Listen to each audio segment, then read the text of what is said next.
Alright, motherfucker, see I was born like this, pissed with a twist, raised in the Midwest, where they hate with a grin, came of age, thicker skin, no contest, biggest smile on my fuck off, didn't get into win, cause I don't respect the game, I got up with all my friends and picked a repellent name, I constantly recommend a little bit of disdain, a little bit of resistance, they can hang.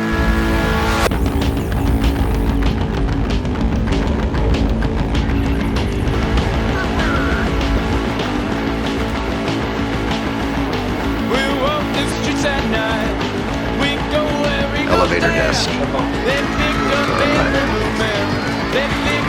There. I don't know what episode this is. 218. This is ATG 218.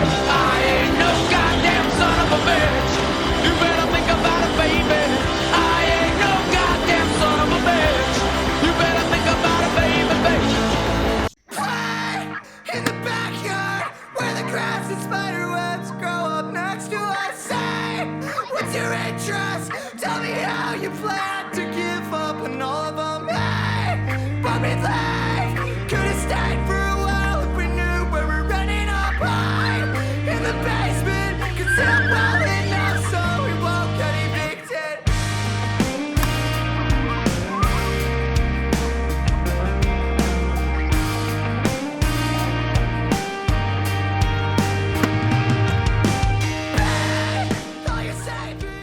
What's up, guys? Today we're going to talk about authenticity, and I figured what better place than ATG Weekly, where Bonnie and Mo Jorgen put out original creative baseball content every single week. I appreciate them having me here, and you know, just going to be authentic, man. I'm in my truck. I'm hauling shit off from my old place. Got divorced a couple years ago. Eventually going to get this house fixed up and sell it and move on to a new job across the state where my girlfriend lives. So just trying to be happy, man, and aren't we all? But I'm really at a crossroads with where baseball content is on YouTube, because I mean, when I started, it was an escape for me. And if you guys watch the channel, whether you like the things I say or not, you have to, you know, recognize that I do my own research and I dig up all this footage and I essentially write an essay that I then narrate and I put out, and I even make the fucking thumbnail. Well, here's my problem with all these new creators that pop up is they don't have original ideas. They take them from human creators like myself and my friends that I've met here. ChatGPT writes the entirety of the video. AI voices narrate the video, and you can tell because, well, I mean, it's pretty blatant, but even to the untrained ear, like, they'll make mistakes on, like, the pronunciations of players' names, and we're talking, like, Hall of Famers that they just can't pronounce. Well, it's because robots aren't trained to have that nuance.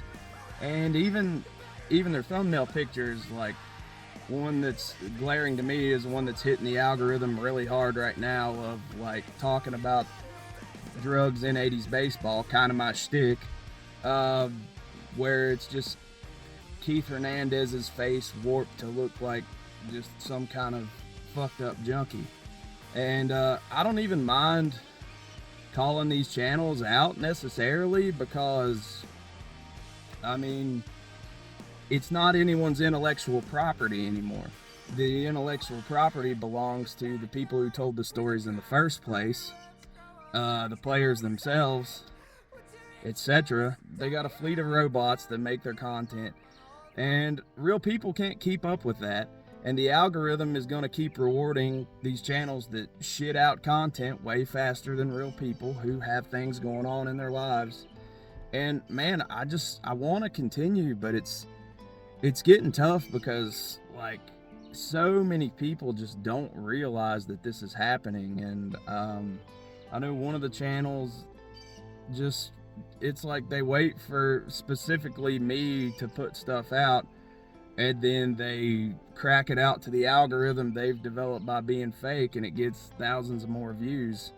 And I guess I'm just an old curmudgeon, but I think that's legitimately how people feel when they're getting replaced in the workforce I don't make a lot of money from it, but the opportunity I would have to make a lot of money from YouTube is getting taken away by the inauthentic people who do not care about the sport, therefore they're willing to cheat. And yeah, okay, Hat Billy, yeah, baseball's history of cheating is well documented and it's part of the game. Well, if that be the case, then just like kiss all the originals goodbye, man. Like I say, this isn't me saying I quit.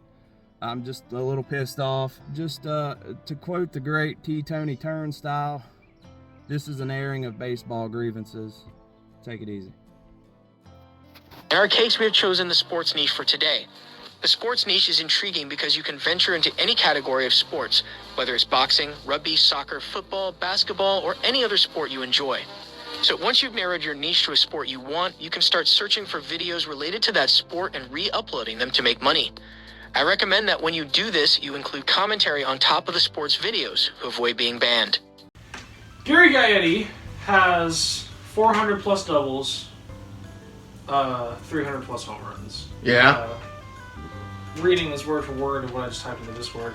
Not starting a narrative, I just wanted to point that out.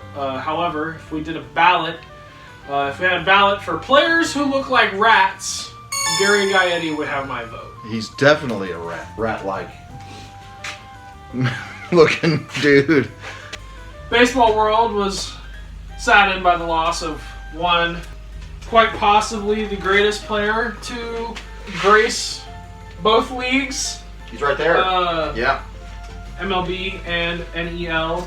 Willie Mays. Say hey. Say hey, say who, say Willie, say hey, say who, swinging at the plate, say hey, say who, say Willie, that Giants kid is great, that Giants kid is great, say Willie, what you gonna say?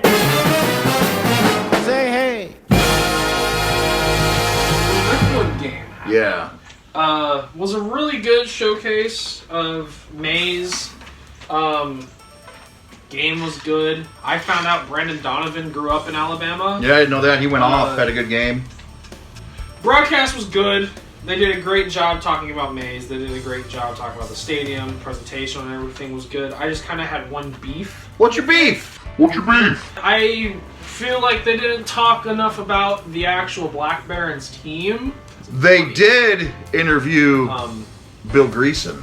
They did interview Bill And he Bill fucking Greason. killed it, 99 years old. On the 1948 Black Barons team, the Birmingham Black Barons team, there were 4 total players that went on to play for the white MLB teams. Yes, yes. As we know, Willie Mays went on to obviously play for the New York and San Francisco Giants as well as the New York Mets. You have Artie Wilson, Shortstop. Shortstop with the New York Giants in 1951, who, as we know, notoriously had a gentleman's agreement. The gentleman's agreement and the quotas once the barrier was broken. The gentleman's agreement shifted to the quotas, where... Yeah. Up next, as we mentioned prior, we had Bill Greason, who had a very, very small cup of coffee with the St. Louis Cardinals, as I'm sure everyone saw on the broadcast. Let me spit some Greason real quick. Okay. Real quick. World War II vet, Marine. World War II, Korea. He was a quarterback, semi-pro quarterback. He was a pastor, reverend, whatever. Still is. He still is for his church in Birmingham forever. Major league pitcher. Fucking America. That dude. Yeah. Good to see people talking about him. Good to see you guys are learning. All you guys are learning. Greason will turn 100 in September. Holy smokes. Keep on keeping on, Bill. But yeah. Mr. Bill. We have one more. Yeah. That played for an MLB team, and that goes to Jay Hurd, Jahosey Hurd. Yes, played for Baltimore. Had 3 innings pitched. You had guys like Piper Davis in the minors, dudes like Alonzo Perry in Mexico in the minors, Jim Zipper Zapp. Jim Zapp. Lovely Jim Zapp. Power hitter I love Jim extraordinaire. Zapp. That team was a hoss, and I really wish that MLB would have kind of taken a step and gone into that, because you had dudes like Piper Davis, who was managing that team,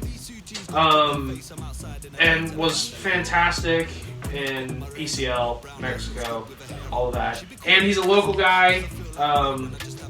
And you could have done something on him, and you would have brought in Artie. Not even a mention. Ed Steele. Ed I don't Steele. recall hearing any of these. Ed Steele. Um, Line drive hitter, propensity, if that's the right word, to get hit by pitches. A lot of stats missing on the Barons because who knows what happened to those records. Research still going on, all the fine people that do the research, Seam Heads and Baseball Reference. But there's a lot of shit missing for the Birmingham Barons still. They have all the wins, the full record, team record, 37 and whatever, but a lot of the numbers don't add up on the individual player stats. Like, there's nobody on this 48 team that has over 30 games played. Yeah, but they show they played like 60, 70 games. We have a pretty full season on here. So they were really good. This is ATG 218. 218. That's... You got a number? You know anybody with a number 18? Gravy knows those numbers. I can't just spit out numbers. I don't know anyone with 18. Anybody on 18 on these uncut sheets? Think of a Royal with 18. Is there any 18s on these uncut sheets? No, but there's Franklin Stubbs.